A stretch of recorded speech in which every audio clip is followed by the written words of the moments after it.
अस्सलामुअलैकुम। उम्मीद है कि आप लोग खैरियत से होंगे और आप लोगों की ऑनलाइन क्लासेस सही जा रही होंगी।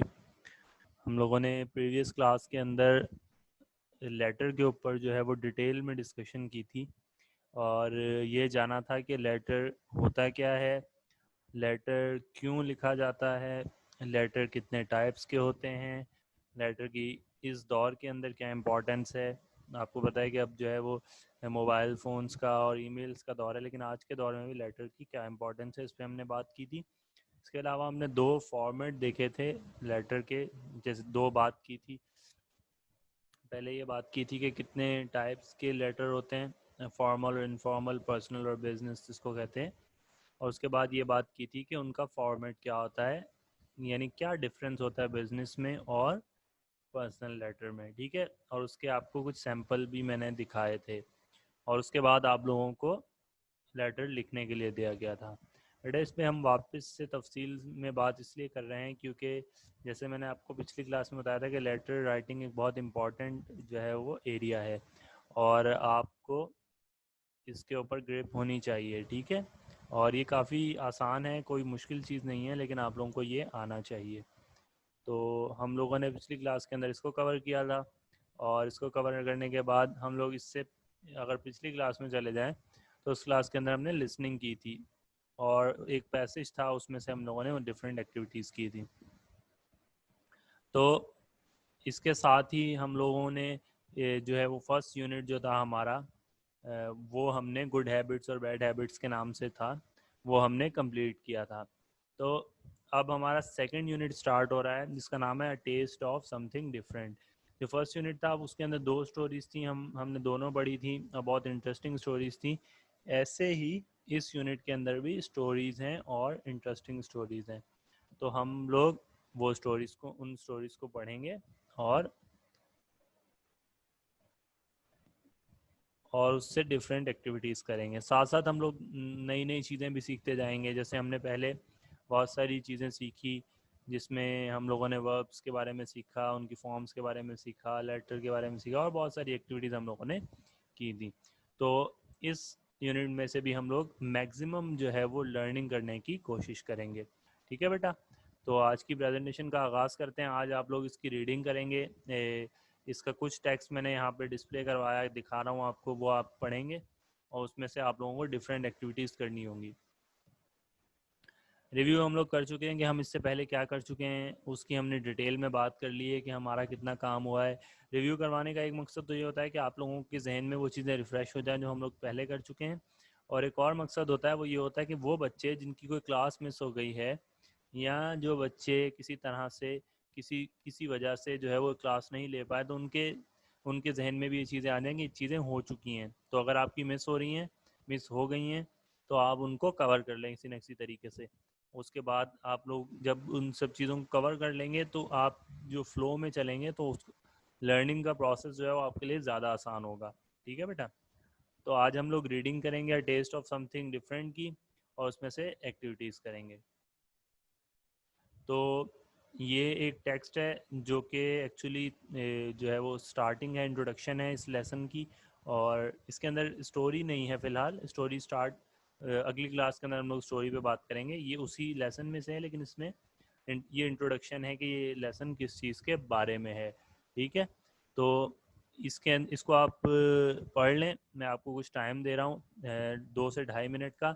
आप इसको पढ़ेंगे और हमेशा जो आप करते हैं यानी कि इसमें से न्यू वर्ड्स आप लिखेंगे। ठीक है, और इसके अलावा एक और भी एक्टिविटी आपको इसमें से करनी है। वो आप लोग क्या करेंगे, मैं आपको पहले डिस्प्ले करा देता हूँ एक्टिविटी। कि आपको इसमें से वर्ब्स लिखने हैं कि कौन कौन से वर्ब्स इसके अंदर इस्तेमाल हुए हैं और कौन कौन उनकी बाकी फॉर्म्स हैं। यानी अगर कोई सेकंड फॉर्म में इस्तेमाल हुआ है तो आप उसकी फर्स्ट भी लिखेंगे, थर्ड भी और फोर्थ भी। ठीक है, इसमें हम लोग डिटेल में बात कर चुके हैं कि आपको किस तरह लिखनी है और फॉर्म्स को हम किस तरह बनाते हैं। ठीक है, तो ये वर्ब्स भी आपको इसमें से नोट करने हैं जब आप इसको पढ़ रहे हों। ठीक है, न्यू वर्ड्स को लिखना है और वर्ब्स को भी नोट करना है आपने। ठीक है, तो अब क्योंकि काम थोड़ा सा ज़्यादा है तो मैं आपको 5 मिनट्स दे रहा हूँ। 5 मिनट्स के अंदर आप लोग ये पढ़ भी लें। पढ़ने के बाद इसमें से जो न्यू वर्ड्स हैं उनको भी लिख लें और इसमें से जो वर्ब्स हैं, वर्ब सिर्फ वर्ब लिखें और जो भी फॉर्म इस्तेमाल हुई है वो लिखें, ठीक है। बाकी फॉर्म्स आप बाद में लिख सकते हैं, अभी सिर्फ आप वो नोट कर लें जो वर्ब्स इसमें इस्तेमाल हुए हैं, ठीक है। तो मैं खामोश हो रहा हूँ और आपको कुछ टाइम दे रहा हूँ, तो पढ़ लें तो मुझे बताइएगा, तो फिर हम लोग इसको स्टार्ट कर देंगे वापस से।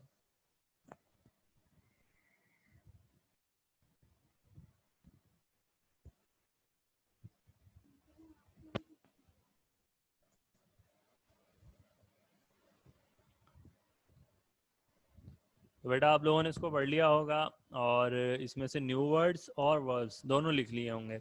और मैं हमेशा यही कहता हूँ आपको कि जिस टाइम आप पढ़ रहे होते हैं तो उस टाइम रफ की कोई कॉपी की लास्ट सेक्शन होता है, कॉपी के जो आखिरी पेजेस होते हैं उनके ऊपर लिख लिया करें। चाहे वो आप सिर्फ जैसे वर्ड्स लिख रहे हैं तो सिर्फ वर्ड्स लिख लें, उनकी मीनिंग्स ढूंढने नहीं बैठे हैं अभी। सिर्फ वर्ड्स जो आपको लग रहे हैं कि आपके लिए न्यू है उनको लिख लें, ठीक है, उनकी मीनिंग्स नहीं ढूंढें। और ये नहीं सोचें कि इसकी मीनिंग क्या है, आप डिक्शनरी खोलें या इंटरनेट पे सर्च करें। जिस टाइम आपको रीडिंग का टाइम दिया गया आप सिर्फ उन वर्ड्स को लिख लें अपने पास, ठीक है। और कुछ भी नहीं करें उस वक्त, सिर्फ उसको लिख लें। इसी तरह वर्ब्स का अगर आपको कहा गया है तो वर्ब की जो भी फॉर्म इस्तेमाल हुई है, अगर आपको ये नहीं भी पता कि कौन सी फॉर्म इस्तेमाल हुई है तो वो वर्ड बस लिख लें। आपको ये पता होना चाहिए कि वर्ब है, उसको लिख लें, ठीक है। अब आपने एक दफ़ा क्या किया कि न्यू वर्ड्स लिख लिए और वर्ब्स भी लिख लिए। अब आप क्लास ख़त्म हो गई, आपके टीचर ने रीडिंग करवा ली आपको, आप कहेंगे कि सर इसमें से तो कोई चीज़ें समझ में नहीं आई। तो आपको एक तो आपकी अगेन रीडिंग होती है, लेकिन वो नेक्स्ट क्लास में होगी। लेकिन उससे पहले आप लोग क्या करेंगे कि अब क्लास ख़त्म हो गई, अब आपके पास टाइम है। अब आप बैठेंगे, इंटरनेट से देखना चाहते हैं इंटरनेट से उसकी मीनिंग देखेंगे, डिक्शनरी से देखना चाहते हैं डिक्शनरी से देखेंगे। ज़्यादा अच्छा ऑप्शन तो आपको पता है डिक्शनरी होती है, डिक्शनरी का इस्तेमाल करें और आप उसकी मीनिंग देखेंगे कि ये वर्ड्स जो आ रहे थे जिसकी वजह से मुझे पैसेज में बहुत सारी चीज़ें समझ में नहीं आई, इनकी मीनिंग क्या है, ठीक है। अब आप बैठ के देखेंगे और देखेंगे, और आपके पास क्योंकि ये किताब में से टेक्स्ट उठाया गया है तो आप किताब खोलेंगे और वापस पढ़ेंगे तो आपको अंदाज़ा हो जाएगा कि वर्ड्स जो मुझे समझ नहीं आ रहे थे इनकी मीनिंग ये है, ठीक है। और इसी तरह आप वर्ब्स के साथ करेंगे, ठीक है। तो ये एक टेक्स्ट है, इसको हम लोग नेक्स्ट क्लास के अंदर डिस्कस करेंगे कि इसके अंदर मीनिंग क्या है।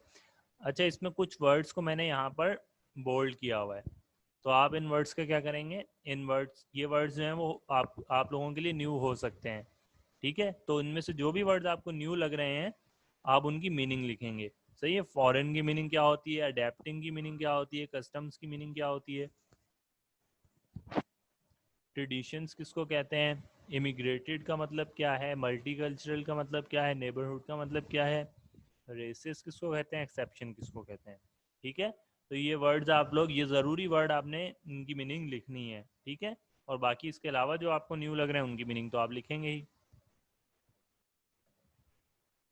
ये वर्ब्स हैं, ये वर्ब्स आप लोग लिखेंगे यहाँ से कि कौन से वर्ब्स जो हैं वो आपको इस में से मिले हैं, तो वो वर्ब्स आप लिखेंगे। अच्छा, आपको पता है कि नाउन जो है वो किसी भी चीज़ के नाम को कहते हैं, सही है। ऐसे हम लोग इस पर डिटेल में बात करेंगे, लेकिन अभी के लिए मैं आपको बता दूं क्योंकि ये एक्टिविटी आपको करनी है कि नाउन जो है वो किसी भी चीज़ के नाम को कहते हैं। कोई भी चीज़ हो, लेकिन दो तरह के नाउन्स होते हैं, एक होते हैं कॉमन नाउन और एक होते हैं प्रॉपर नाउन। कॉमन नाउन क्या होते हैं, यानी कोई ऐसी चीज़ जिसका नाम तो आप ले रहे हैं लेकिन वो स्पेसिफिक नहीं है, ठीक है। जैसे मैं कहूँ बुक, तो बुक्स तो बहुत ज़्यादा हैं, बहुत सारी हैं, कोई एक बुक की बात तो नहीं कर रहा ना मैं। तो ये क्या होगा, ये कॉमन नाउन होगा। जैसे मैं कहूँ कार, तो कार्स तो बहुत ज़्यादा हैं, तो किसी एक स्पेसिफिक कार की तो मैं बात नहीं कर रहा, तो ये कॉमन नाउन है। जैसे मैं कहूँ स्कूल, तो स्कूल्स तो बहुत ज़्यादा है, मैं किसी स्पेसिफिक स्कूल की बात नहीं कर रहा, तो ये कॉमन नाउन है। लेकिन अगर मैं किसी स्पेसिफिक चीज़ का नाम ले रहा हूँ, जैसे अगर मैं बॉय कह रहा हूँ तो वो एक कॉमन नाउन है क्योंकि बॉयज़ तो बहुत ज़्यादा है। लेकिन अगर मैं बॉय की जगह अली कह रहा हूँ तो अली स्पेसिफिक कोई नाम है, किसी शख्स का नाम है, उस वो अली तो एक ही होगा, सही है। इसी तरह अगर मैं किसी कंट्री का नाम ले रहा हूँ जैसे पाकिस्तान, तो पाकिस्तान तो पूरी दुनिया के अंदर एक ही है, तो ये प्रॉपर नाउन है। प्रॉपर नाउन्स वो होते हैं जो स्पेसिफिक चीज़ होती है, सही है।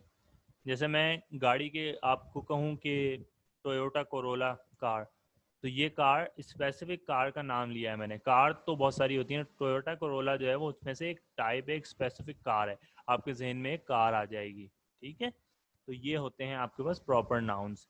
तो ये एक्टिविटी है जिसके लिए मैं आपको ये बता रहा था तो इसमें आपको करना ये है कि यहाँ पर कुछ कॉमन नाउन्स लिखे हैं, जैसे सिटी, कोई भी सिटी हो सकती है तो ये एक कॉमन नाउन है। रोड, कोई भी रोड हो सकता है तो ये एक कॉमन नाउन है। बुक, मैगजीन, कंट्री, इस तरह और भी है। तो ये आपको क्या करना है, इसके सामने एक प्रॉपर नाउन लिखना है। जैसे सिटी एक कॉमन नाउन है, कोई भी सिटी हो सकती है, तो इसके आगे मैंने मीरपुर खास लिख दिया। तो मीरपुर खास जो है वो एक स्पेसिफिक सिटी है, जैसे आपका जो शहर है उसका नाम है। मीरपुर खास के नाम से और कोई सिटी नहीं होगी, तो ये एक प्रॉपर नाउन है। इसी तरह आप किसी रोड का नाम लिख सकते हैं, यहाँ पे लिखना चाहें तो मीरपुर खास किसी रोड का नाम लिख सकते हैं, या मीरपुर खास से बाहर किसी रोड का नाम लिखना चाहें तो लिख सकते हैं, लेकिन वो नाम होना चाहिए, सही है। क्योंकि रोड तो बहुत ज़्यादा है, लेकिन आप किसी रोड का नाम लिख देंगे तो वो एक प्रॉपर नाउन हो जाएगा। इसी तरह बुक, बुक आपको पता है बुक्स बहुत ज़्यादा हैं, लेकिन अगर यहाँ पे आप बुक के सामने किसी बुक का नाम लिख देंगे, कोई भी बुक, तो वो प्रॉपर नाउन हो जाएगा। इसी तरह आप एक मैगज़ीन का नाम यहाँ लिखेंगे, रिसाले का नाम लिखेंगे, कंट्री का नाम लिखेंगे, रिवर का नाम लिखेंगे, माउंटेन का नाम लिखेंगे, किसी पहाड़ का नाम, स्कूल का नाम लिखेंगे, किसी कैपिटल सिटी का नाम लिखेंगे, सही है, दारुल खिलाफा का नाम लिखेंगे। और न्यूज़पेपर बहुत सारे आते हैं, उनमें से किसी एक न्यूज़पेपर का नाम लिखेंगे और अपने किसी दोस्त का नाम लिखेंगे। ठीक है, ये एक्टिविटी है और इस पर हम लोग आगे भी बात करेंगे। ये करवाने का मकसद ये है कि आप लोगों को अंदाज़ा हो जाए कि कॉमन नाउन कौन से होते हैं, प्रॉपर नाउन कौन से होते हैं। अच्छा, आज का जो होम टास्क है वो ये है कि आपने जो एक्टिविटीज़ आपको करवाई गई हैं इस प्रेजेंटेशन के अंदर, उनको आपने कॉपी के अंदर लिखना है और उनको कंप्लीट करना है, ठीक है। और इसके अलावा आपको एक और चीज़ लिखनी है कि write about the day when you and your friends brought food from home to school and enjoyed eating it together. आप ने कभी ऐसा किया होगा स्कूल के अंदर कि आप घर से खाना लेकर आए होंगे और आपके दोस्त भी खाना लेकर आए होंगे, और आप सब ने मिलकर स्कूल के अंदर उसको खाया होगा और पार्टी की होगी एक तरह की। तो आप उस दिन के बारे में लिखें, ऐसा तो आपने किया होगा ज़रूर, तो उसके बारे में लिखें कम से कम एक पैराग्राफ कि ये कब हुआ और कौन कौन से आपके दोस्त क्या क्या लेके आए थे और आपको सबसे ज़्यादा कौन सी डिश पसंद आई और आपको खाने में सबसे ज़्यादा मज़ा किस चीज़ को आया। ठीक है, तो ये आपका होम टास्क है। अगर इस पूरी क्लास में से कोई सवाल हो तो आप लोग पूछ सकते हैं। Thank you so much for your cooperation. अस्सलाम वालेकुम।